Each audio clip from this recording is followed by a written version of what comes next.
that went down last night when you were informed that you would be the starting quarterback for the next game for the Atlanta Falcons? Yeah, I was actually shopping. I was shopping with my girlfriend. We was at Costco, and I got the call, and they told me that I was going to be the starting quarterback. For the rest of this. 5 games, and while everybody else continued to debate it, Raheem Morris publicly stood behind Kirk Cousins until shortly after the Falcons. Hello, ladies and gentlemen. Welcome back to another episode of Shooting for the Stars podcast with your one and only host. Y'all guys already know, Cameron Williams. And as y'all guys can see by the title of this video, y'all guys already know what I'm going to be getting into. Well, we are 3 games left, 3 weeks left in the NFL season. And yes, veteran quarterback Kirk Cousins has officially been benched for this week's game for the Atlanta Falcons in favor of quarterback Michael Penix Jr., rookie quarterback who'll be getting his first snap, his first taste of regular season football this upcoming week against the New York Giants. That should be that's what I like to call more like a preseason game. I'm gonna be breaking it all down, why Kirk Cousins was benched and all that kind of stuff. You guys, before I get into it, make sure y'all guys please leave me a like, comment, and subscribe. If y'all guys want to see more uploads, just like this, guys, as I enjoy bringing you guys content. But with that being said, let's get on to the video, you guys. Let's go. So as we know, Kirk Cousins was benched after a win. Falcons are coming off a win 15-9, but it was not pretty. Kirk Cousins went 11-17, completed 11 out of 17 of his pass attempts, only threw for 112 passing yards, completed 63% of his passes, threw 1 touchdown pass to Drake London, and also 1 horrible INT, you guys. And for starters, you guys, I'm just gonna say it like this: Mike McCartney, Kirk Cousins' agent, we need to get a picture of that dude. Seriously, we need to get this dude. We need to get a picture of this dude, and we need to put him all over social media. And we need to recognize him as one of the greats and one of the Hall of Fame agents in the business. I mean, that dude has done a darn good job. I mean, one heck of a job. I mean, this dude. Let me say this, you guys. Kirk Cousins' career earnings, he's earned a total in his 14 years of service in the National Football League. Kirk Cousins has earned a career earnings of $294 million, but guess what, you guys? He only has 1 playoff win to show for it. Man, who is Kirk, man? Mike McCartney, man, I tip my cap off to you, man. I mean, agent of the year. Ain't no ifs, ands, or buts about it. Now, second, Raheem Morris, first-year head coach for the Atlanta Falcons this year. That guys probably heard me say in prior videos that he did work underneath Sean McVay and his staff for the Rams for a couple of years before getting the job. And I'm gonna start with, you got some big guts, Raheem Morris. I'm just gonna say it like that. You got no, darn that. You got some huge balls, some huge guts. It takes a big balls of a man for a first year head. Y'all guys think about it. A first year head coach, veteran quarterback, and the first year head coach. We just don't see this that often. I mean, heck, God dang it, Sean Payton. I mean, he let Russell Wilson start 15 games before he benched him. I mean, this is the dude who started off 1-5. I mean, the first 6 games last year. I mean, shoot, God dog. I mean, look how bad Aaron Rodgers is playing. They were still starting. I mean, dang. I mean, Kirk Cousins. I mean, God, dog. I mean, and the reason with me, what it looks is that, why so late in the year? It just doesn't make sense to me. And I understand. I know Kirk Cousins' last 5 games. Y'all, you guys, Kirk Cousins' last 5 games has been horrible. It's been absolutely horrific. I mean, he's been bad. I mean, his record in his last 5 games, Kirk Cousins is 1-for-4. Is 1-4 in his last 5 games. He's only thrown 1 touchdown pass, and you guys, 9 interceptions. 9 interceptions in 5 games. He leads the league in turnovers with 18 turnovers. He has 2 forced fumbles caused on him and 16 interceptions. 9 of those came in the last 5 games. 4 out of the last 5 games, Kirk Cousins has not thrown a touchdown pass. I mean, I see why you make the switch, but you don't know what you have in MPJ. You just don't. You just don't know what you have them. And the thing is, the Falcons, I mean, the Blank family, the owners of the Falcons, y'all are in the bind. I mean, if you don't play this guy, man, you're gonna have to pay him over $100. You're gonna have to pay him $100 million. I mean, without a shadow of a doubt, you're gonna have to pay this man $100 million. I mean, I'm gonna put up his earnings on the screen. I mean, look at this. I mean, look at what they earn him. They're gonna have to pay him $65 million after this year. And I'm gonna tell you right now. And if I'm Kirk Cousins, he's the biggest laugh out of this because matter of fact, tell y'all guys what. You know the difference between Russell Wilson and Kirk Cousins is? See, when Russell Wilson got benched, everybody was like, man, why are you taking this so seriously? And he got $250 million to sit down. I mean, Dwight, but the thing is, here's the difference. See, Russell Wilson, before he stunk up the joint in Denver, we know he was on a Hall of Fame trajectory without a shadow of a doubt. We were talking about this dude being a first ballot Hall of Famer. We were including this dude with the names of, the great Aaron Rodgers and the Joe Montanas and, and guys of that nature and stuff like that. That's who, and Dan Marino, that's who we were comparing this guy, Michael Vick. That's who we were comparing this dude to. I mean, Russell Wilson was the guy who always was in the top 100. I mean, literally was always in the top 100 7 out of the last 9 years. So this is a guy who we knew. So when he started sticking up the joint, Denver was like, what was going on? That's why he cares so much. That's why, because it's not about so much of the money for him. It's about his legacy. It's about getting nominated for your accomplishments, your awards, going to the Hall of Fame. You guys, I got to follow me, seeing what I'm saying.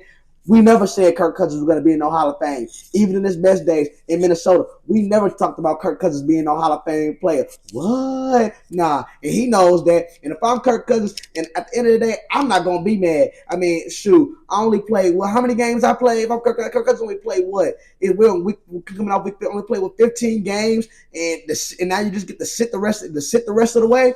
Shoot, for $180 million, sign me up. Sign me up. I mean, shoot. So that's the difference right there, right? Kirk Cousins was never on no Hall of Fame trajectory. And if I'm Kirk Cousins, I'll take that. You know what? And when I sit back one day when I'm retired in the NFL, you know what I'll say if I'm Kirk Cousins? You know what? I have to be proud of myself. At the end of the day, I never played no Super Bowl, but at the end of the day, I know I'm probably never going to go to the Hall of Fame. But you know what? For somebody who's never went to the Hall of Fame, I sure did come out this league, with some huge earning and came and made a lot of money where I'll never have to work ever again in my life. Hall of Fame or not. That's a W in itself. But as far as for the Atlanta Falcons, man, those guys are in trouble. I'm gonna get to real quick. The Falcons are in trouble, you guys. I mean, right now they're currently ninth right now in the NFC in the playoff picture. They're in the hunt. They're in the outside looking in, and they're one game behind their divisional rivals in the Bucks with 3 games left. The Bucks are sitting at 8-6, and the Falcons are sitting at 7-7 on the season. They're sitting at 7-7 on the season, and they're looking to jump them, and they have to jump them. And like I said, yes, I would say this will be a gimme game, but like I said, the Giants, like I said, we can't say that, man. You got to be careful with saying with these gimme games. We do. We got to be careful when we say stuff like that, you guys, and without a shadow of a doubt, because the Giants, especially with Michael Penix Jr., I mean, shoot, who's to say the Giants don't have the upper hand? They're going to get to a rookie quarterback who's making his first start late in the year. I mean, it's going to be tough, but if I'm the Falcons, if you're still trying to seriously compete, it's going to have to be, they're going to need a lot of Bijan Robinson, but I do see why they did it, though, because if Michael Penix Jr. comes out, and I see why they did it, because if Michael Penix Jr., at the end of the day, you took him in the first round. I said this, for them to take him in the first round, they seen something. They felt like they made a mistake signing Kirk Cousins after they signed him, which is possible. It's crazy, but it's possible. They knew they made a mistake signing him after they signed him. Why them drafted Michael Penix Jr. in the first round, because you signed that dude for that much money, you're not drafting no quarterback. And it was just like, what? Like, why did they do that? So they want to see what they have in him, and the reason why they're going to play him is because here's the reason why. If Michael Penix Jr. goes up there and stinks up the joint and looks bad, we can easily always go back to Kirk Cousins. He's a veteran guy. He's a leader. He's almost kind of like what Russell Wilson was to Justin Fields when he was, or walking around there with pads and stuff and not playing. When he was the second string guy. Y'all guys are seeing what I'm saying?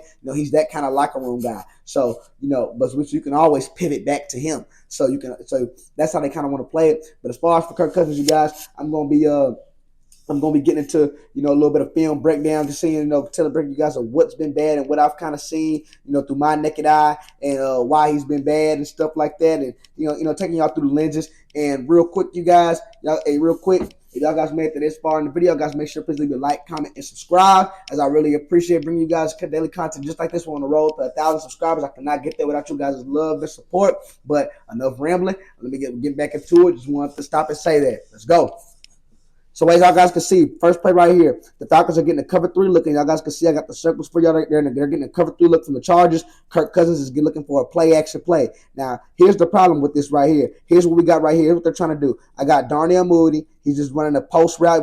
He's just clearing the corner. And then what Drake London is, for Drake London to pop out, we'll call it over route, kind of like a post out. He's hoping that corner linebackers come in, and that way you generate a wide open receiver. It's wide open. That's why we run so much play action. That's why you run the ball effectively, to set up plays like this, to set up effective plays. But here's the problem with this. Kirk Cousins, as y'all guys can see right here, uncorks it. But look, right here.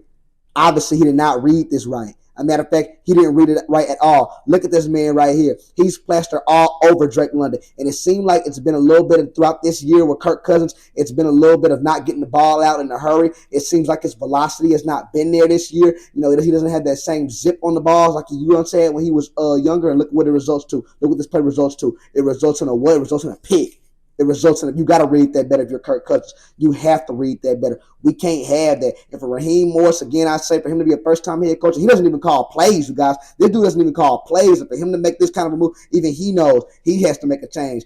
All right? That can't happen at no time. Next play right here. Next play right here I want to get into. Right here, as y'all guys can see right here. 4th down and 5, you guys. This is what we get paid the big bucks for. 4th down and 5. I got a $180 million man. Y'all got to see Darnell Mooney. He's coming out of what I like to call a little bit of motion. This is going to be a hitch route. The point of this route, he's going to come back and work back towards your quarterback. Make it easier for him. Make it a safe dump off his 4th down and 5. You want to convert it. You don't want to kick no field goal and give this dangerous Chargers offense the ball back. Look what Kirk Cousins does. Look at the read right here, you guys. I'm going to pause it right here. Just pause it. Look, I got Darnell Mooney circled for you guys. Look at this read right here. Look at this. I see where Kirk Cousins, why he's looking there. But here's the problem. And this is a little bit of a miscommunication error right here, you guys. Because Darnell Mooney, you're running the wrong route. He took this and he looked like he's stopping. He's cutting in a little too deep instead of working the ball. But here's the problem. But here's the problem I have with Kirk Cousins.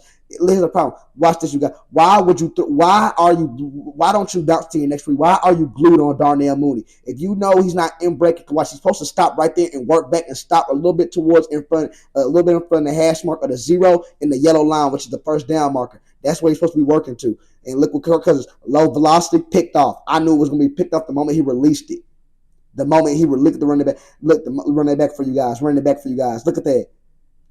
Look at how it just hangs. Shouldn't no ball ever hang in the air like that. You show this to any quarterback coach, that ain't no, they'll tell you, no ball ever supposed to hang in no air like that. Period.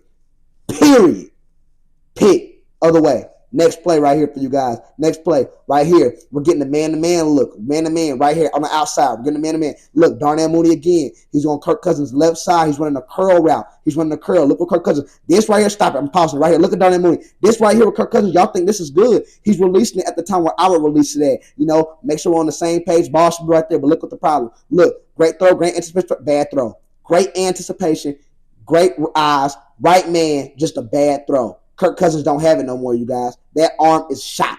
Don't have it no more.